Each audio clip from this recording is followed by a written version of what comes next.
कारण जिल्हा परिषद निवडणूक किंवा जिल्हा परिषद सदस्य ही जे काही पद आहे किंवा हा जो काही अधिकार आहे, हा काही सामान्य अधिकार नाही. आणि त्याच्यामुळे आज खरं तर त्याची निवडणूकही सार्वत्रिक निवडणुकीनिमित्त आपण सर्वजण चर्चा करायला बसलेलो आहोत. आणि खूप दिवसापासून आमची हीच अपेक्षा होती की जे जे काही उमेदवार असतील त्या सर्व उमेदवारांनी समोर येऊन सांगावं की आमचं ह्या भागासाठी, आमच्या या परिसरासाठी किंवा ज्या भागात मी प्रतिनिधित्व करणार आहे त्या भागासाठी माझं असं विजन काय असणार आहे, माझी कामाची रीत काय असणार आहे, हे खरं तर आपण सांगावं असं आमचं पण म्हणणं होतं. परंतु बाकीची मंडळी काही कोणी आली नाही, कारण त्यांना याच्यामध्ये स्पष्ट दिसतंय की जनतेच्या प्रश्नाची किंवा जनतेला उत्तरदायित्व ते मानतच नाहीत स्वतःला, आणि म्हणून कदाचित ते आज या ठिकाणी उपस्थित नसणार आहेत. माझं या निमित्तानं खरं तर विनंती आहे की आपण आमच्या या संपूर्ण जे काही मंडळी या ठिकाणी जमलेले, कुठल्याही एका पक्षाची किंवा कुठल्याही एका संघटनेची, कुठल्याही एका विचारधारेची ही मंडळी नाहीये. या भागामध्ये काम करणारी सामाजिक, राजकीय, शैक्षणिक क्षेत्रामध्ये विशेषतः याच्यामध्ये काही संशोधक आहेत, काही विद्यार्थी आहेत, अनेक राजकीय अनुभव असलेली मंडळी आहे. गाव पातळीवरती अगदी सरपंच सदस्य पदापासून पोलीस पाटील पदापासून काही मंडळी काम करतायत. सर्व मंडळी खरं तर या ठिकाणी हेच सांगण्यासाठी उपस्थित आहे की मागील अनेक वर्षापासून त्यांनी अनुभव घेतलेले त्या भागाचे. लोकप्रतिनिधींनी कोणती कामं केली पाहिजे, तर या ठिकाणी आमच्या किरण सरांनी मांडलं की सर्वात प्रथम आपण पाहतोय की आज रोजगारापायी जो काही तरुण आहे, उच्च शिक्षण घेऊन सुद्धा आज त्याच्यावरती भांबवल्यासारखं होण्याची वेळ आलेली आहे. का तर स्थानिक लेवलला रोजगारच उपलब्ध नाहीये. बरं, आपल्या तालुक्यामध्ये नैसर्गिक साधन संपत्तीची काही कमतरता आहे का, तर बिलकुल नाहीये. माझं म्हणणं आहे की जिल्हा परिषद सदस्य जो कोणी असेल तर त्यांनी स्थानिक लेवलला जर रोजगारविषयीचे जे काही उपक्रम आहेत, मग दुग्ध व्यवसायाचा एखादा काहीतरी प्रकल्प असेल म्हणा, किंवा त्याच्यावरती प्रशिक्षण असेल, किंवा घरगुती जे काही उद्योग आहेत तर त्या उद्योगांविषयीचे काही प्रशिक्षण असतील. अगदी आपण पाहतोय की एखादी गाडी जरी यांची बंद पडली तर दुरुस्त करायला त्यांना जुन्नर यावं लागते. म्हणजे एखादा तळेच्यावाडीचा किंवा आजनवळ्याचा माणूस त्याच्या गावामध्ये प्रशिक्षित असला, तो तिथं त्या 4 गावांचं त्या ठिकाणी ते घरगुती प्रशिक्षण त्याला असल्यामुळं तो तिथं स्वतःला रोजगार निर्माण करणार आहे आणि त्या लोकांचा पण वेळ वाचवणार आहे. हे काहीतरी दूरदृष्टी पण असला पाहिजे. त्याच्यानंतर आणखीन अनेक बरेचसे मुद्दे आहेत.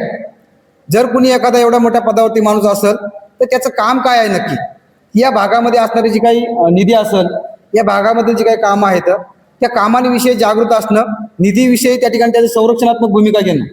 आज तुम्हाला सांगतो, जिल्हा परिषदेचा जवळजवळ 234 कोटीचा खरं तर बजेट मागच्या वर्षाला जाहीर झालं साहेब. 234 कोटी काही कमी रक्कम नाहीये. परंतु झालंय काय की आमच्याकडे त्या ताकदीनं काम करणारा माणूसच नाहीये. आम्ही काय पाहतोय की आमच्याकडे पाठपुरावा केला पाहिजे. मग आमदार असेल इथलचा, खासदार असेल इथलचे स्थानिक प्रतिनिधी असतील, यांना विश्वासून घेऊन काम करणारा माणूसच नाही आमच्याकडं. आमचं तेच तर म्हणणं आहे. इथं बसलेली मंडळी काही कुणाच्या विरोधात भूमिका किंवा कुणाच्या ह्याच्या विरोधात नाही इथं. परंतु आम्ही गेली 15 वर्ष हेच पाहतोय की कधीही सामूहिक निर्णय नाही किरण सर. कारण भागाचा विकास करायचा तुम्हाला सामूहिक राहून निर्णय घ्यावा लागणार आहे. परंतु सामूहिक निर्णय मात्र होत नाही तिथं. व्यक्तिगत कुठेतरी माझ्या पातळीवरती मी निर्णय घ्यायचे, माझ्या पातळीवर जे माझ्या डोक्याला कळतं तेच करायचं.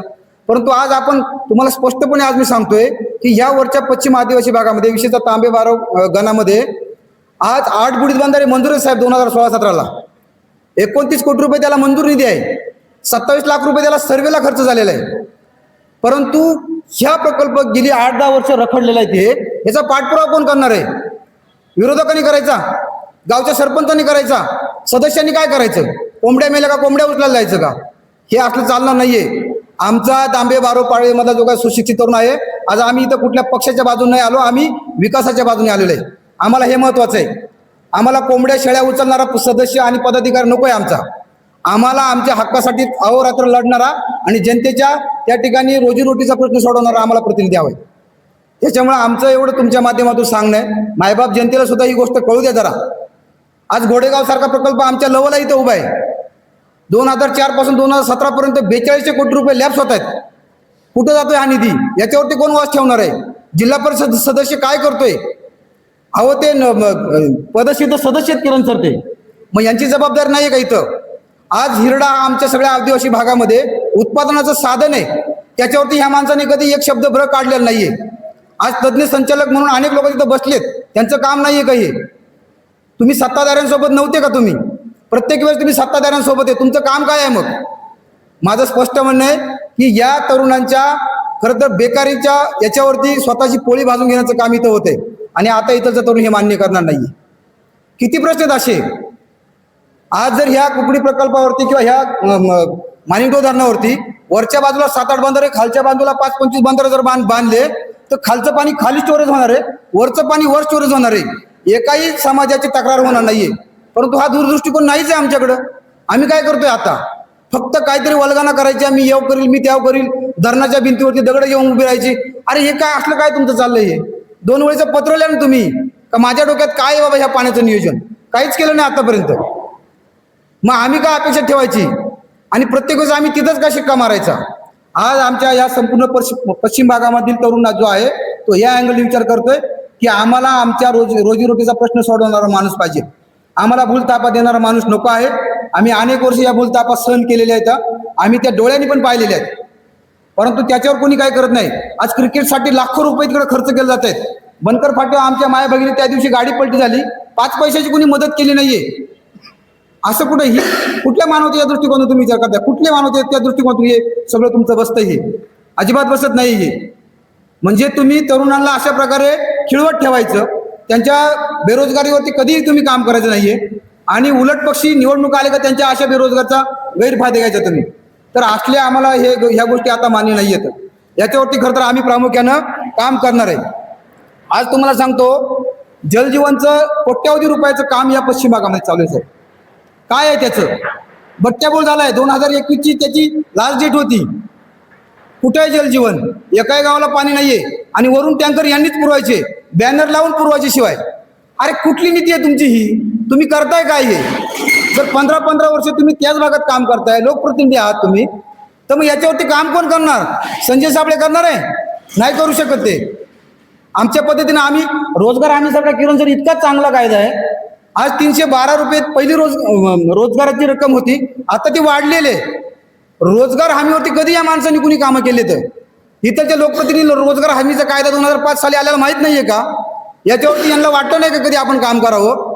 गावोगावी जर आमच्या माता भगिनीला रोजगार हमीचा कायदा दिला तर त्यांच्या हातात तुम्हाला आज डबं द्यायची वेळ येणार नाहीये. कुठला मूर्खपणा करताय तुम्ही. निवडणुकीच्या तोंडांवरती डबं हातात द्यायचं आणि रोजगार हमीचा कायदा झाकून ठेवायचा. अरे बालिशपणा सोडा तुम्ही, राहू जरा. कसला बालिशपणा करताय तुम्ही. हे वेडे चाळे.